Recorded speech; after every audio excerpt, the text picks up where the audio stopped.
Mr. Higgins. Thank you. For the last 45 minutes, I've listened to our colleagues on the other side talk about the moral horror of passing on debt and deficit to the next generation. And the tax cut bill will cost $2.3 trillion over the next decade, which is the fastest, largest accumulation of debt and deficit in the history of America. We were told that these tax cuts would pay for themselves through the magic of dynamic scoring or rebranded supply-side trickle-down economics. Obviously, that has not worked, and it's not going to work here. There's not a tax cut in human history that has ever paid for itself. We were told that every household in America would see a $4,000 to $9,000 annual increase in their annual household income. That's not happening. It's never going to happen.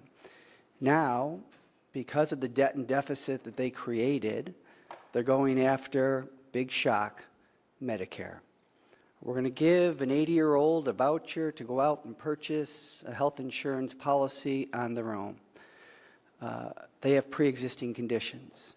That's the reason why Medicare was established in the first place. Prior to 1965, it was very difficult for somebody that was an older American to purchase a health insurance policy because health insurance companies didn't want to write a policy for someone that's older and sicker and has a higher utilization rate and mostly has pre-existing conditions.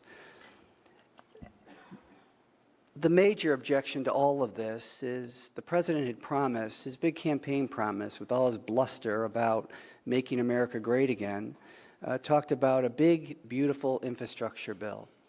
The bill that we get proposed to spend $200 billion of federal money over the next 10 years.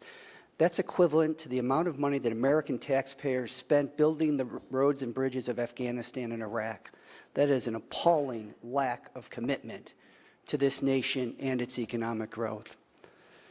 He also proposes for every $6.50 that state and local taxpayers come up with, the federal government will contribute a paltry $1.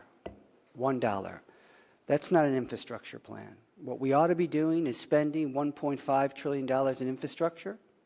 That would create 34.5 million jobs over 5 years. It would be 6.9 million jobs a year. It would be 575,000 jobs every month for 6 months. It would add $300 billion annually to the economy, which would increase the economic growth 1.5% beyond the 2.5% that economists project. That would get us to 4% economic growth. Last time we had 4% economic growth was about 20 years ago, and we had a $300 billion budget surplus, and we created 22 million jobs. So, Mr. Chair, I would respectfully request that we get back to rationality here and do what's necessary to really grow the economy, to reduce debt and deficit, and to grow jobs. I yield back.